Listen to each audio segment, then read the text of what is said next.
العلم هو النور الهادي والمفتاح لكل الخير من يرد الله به خيرا. بسم الله الرحمن الرحيم.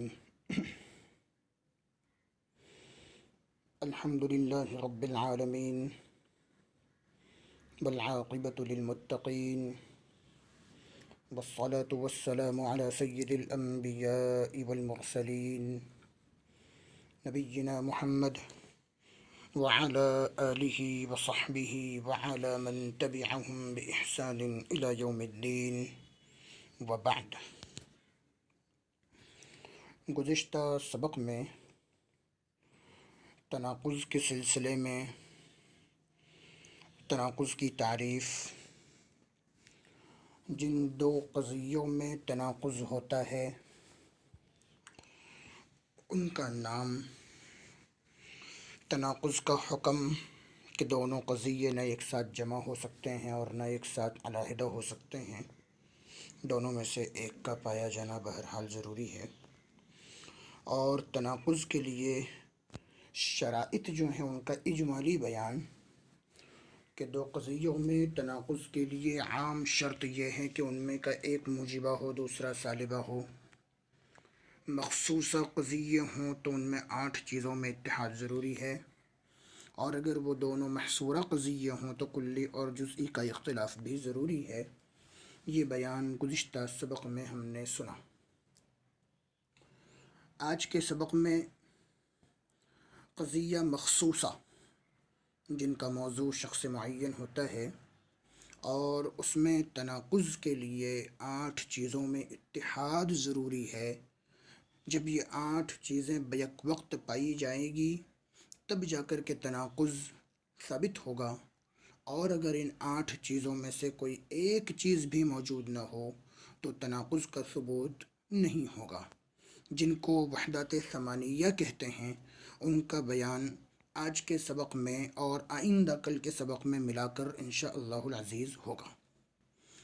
ان وحدت ثمانیہ میں سے سب سے پہلی چیز ہے دونوں قضیوں کا موضوع ایک ہو۔ تھوڑا سا ہمیں پیچھے کی طرف جانا پڑے گا۔ قضیہ حملیہ میں ہم نے یہ بات پڑھی ہے کہ قضیہ حملیہ کا پہلا جزو موضوع کہلاتا ہے اور قضیہ حملیہ کا دوسرا جزو محمول کہلاتا ہے۔ تو اسی کی طرف اور اسی اصطلاح کو استعمال کرتے ہوئے یہاں پر بیان کر رہے ہیں کہ قضیہ مخصوصہ میں تناقض اس وقت ہو سکتا ہے جب کہ دونوں قضیے مخصوصہ ہوں اور ان دونوں قضیوں کا موضوع ایک ہو، جس کے لیے حکم ثابت کیا جا رہا ہے اور جس ذات سے حکم کی نفی کی جا رہی ہے وہ دونوں ذاتیں ایک ہو۔ مثال کے طور پر زید عالم ہے اور دوسرا جملہ زید عالم نہیں ہے۔ ان مثالوں میں پہلی مثال میں عالم ہونے کا حکم زید پر لگایا گیا اور دوسری مثال میں عالم ہونے کی نفی زید سے کی گئی۔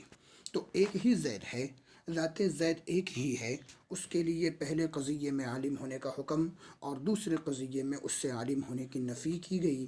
موضوع ایک ہے اور حکم جدا جدا ہے۔ اب ہم سمجھ سکتے ہیں کہ دونوں میں سے کوئی ایک بات ہوگی اور دوسری بات نہیں ہو سکتی۔ اگر زید کو عالم مان لیا جائے تو دوسرا جملہ چھوڑنا پڑے گا، اور اگر یہ مان لیا جائے کہ زید عالم نہیں ہے تو پہلا قضیہ چھوڑنا پڑے گا۔ ان دونوں قضیوں میں تناقض ہے، زید عالم ہے اور زید عالم نہیں ہے، ان دونوں قضیوں میں تناقض ہے۔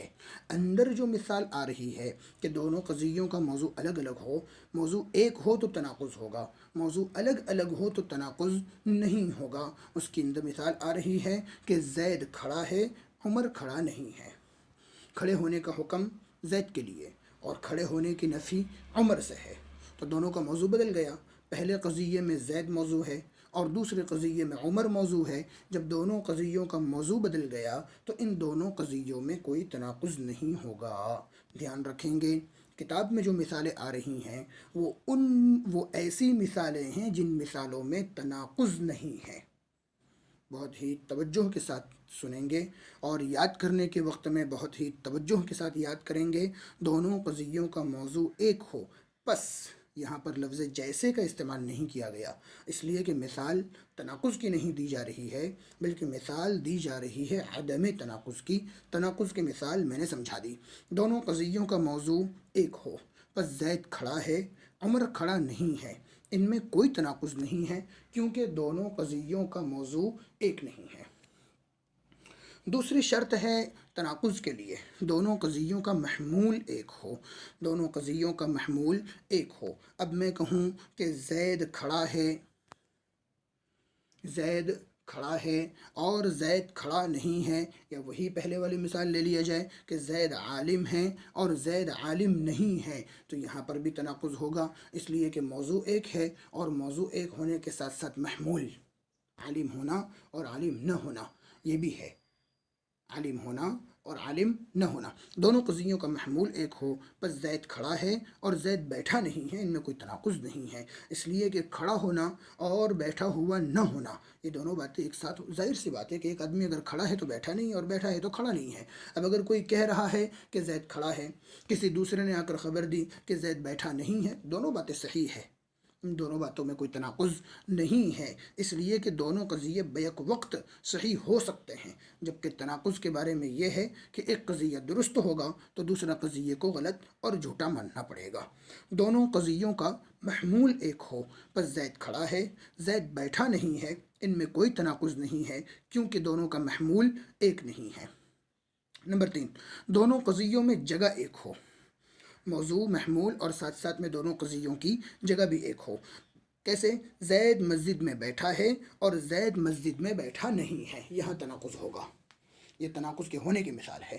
زید مسجد میں بیٹھا ہے اور زید مسجد میں بیٹھا نہیں ہے، تو یہ زید موضوع بھی ایک ہے، بیٹھا ہے بیٹھا نہیں ہے، بیٹھا یہ محمول بھی ایک ہے، اور مسجد جگہ بھی ایک ہے، تو دونوں قضیوں کی جگہ بھی ایک ہو تو جا کر کے اختلاف ہوگا۔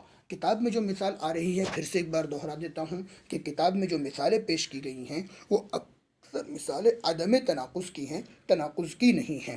دونوں قضیوں میں جگہ ایک ہو، جیسے زید مسجد میں بیٹھا ہے، زید گھر میں بیٹھا نہیں ہے، بات صحیح ہے، جب مسجد میں بیٹھا ہے تو گھر میں نہیں ہے، اور گھر میں ہوگا تو مسجد میں نہیں ہوگا، دونوں قضیے اپنی جگہ پر ایک ساتھ ثابت ہو سکتے ہیں۔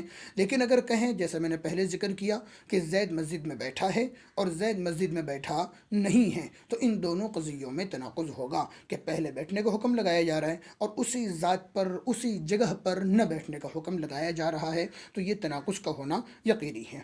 چوتھی شرط ہے دونوں قضیوں میں شرط ایک ہو، کام کس وقت ہو رہا ہے یا کام کس وقت نہیں ہو رہا ہے، شرط ایک ہو۔ زید کی انگلیاں ہلتی ہیں اگر وہ لکھتا ہے، یا جب وہ لکھتا ہے، جب زید لکھتا ہے تو اس کی انگلیاں حرکت کرتی ہیں، اور زید کی انگلیاں حرکت نہیں کرتی جب وہ لکھتا ہے، شرط دونوں جگہ ایک ہو۔ زید کی انگلیاں حرکت کرتی ہیں، زید موضوع ہے، انگلیوں کا حرکت کرنا محمول ہے۔ زید کی انگلیاں حرکت نہیں کرتی، زید موضوع ہے، انگلیاں حرکت نہیں کرتی محمول ہے، شرط دونوں جگہ ایک ہو جب وہ لکھتا ہے۔ اب اس میں تناقض ہوگا، پہلی مثال میں بتایا گیا کہ زید جب لکھتا ہے تو انگلیاں حرکت کرتی ہیں، اور دوسری مثال میں بتایا گیا کہ زید جب لکھتا ہے تو اس کی انگلیاں حرکت نہیں کرتی، یہاں تناقض ہے، اس لیے کہ شرط ایک ہے، اس کے باوجود ایک جگہ کہا گیا کہ انگلیاں حرکت کرتی ہیں اور دوسری جگہ کہا جا رہا ہے کہ انگلیاں حرکت نہیں کرتی۔ اس کے برخلاف کتاب میں جو مثال آ رہی ہے وہ عدم تناقض کی ہے، کہہ رہے ہیں کہ زید کی انگلیاں حرکت کرتی ہیں جب وہ لکھتا ہے، اور دوسری مثال میں ہے زید کی انگلیاں حرکت نہیں کرتی جب وہ نہیں لکھتا۔ تو سیدھی بات ہے کہ جب آدمی نہیں لکھے گا، کتابت لکھے گا تو اس کی انگلیاں حرکت کرے گی، اور نہیں لکھے گا تو اس کی انگلیاں حرکت کرنے والی نہیں ہیں۔ تو کتاب میں موجود جو مثال ہے اس میں تناقض نہیں ہے، اس لیے کہ دونوں میں شرط ایک نہیں ہے۔ پانچویں چیز یا وحدت ثمانیہ میں سے پانچواں، دونوں قضیوں میں نسبت ایک ہو۔ زید عمر کا باپ ہے اور زید بکر کا باپ نہیں ہے، بات صحیح ہے، باپ ہونے کی نسبت پہلی مثال میں عمر کی طرف ہے، اور نفی جہاں کی جا رہی ہے وہاں بکر سے کی جا رہی ہے، تو کوئی حرج والی بات نہیں ہے۔ اگر کہا جاتا کہ زید عمر کا باپ ہے اور زید عمر کا باپ نہیں ہے تو تناقض ہو جاتا، اس لیے کہ نسبت ہو رہی ہے، پہلے میں نسبت کا اثبات ہے اور دوسرے میں اسی نسبت کی نفی کی جا رہی ہے، تو تناقض ہوتا۔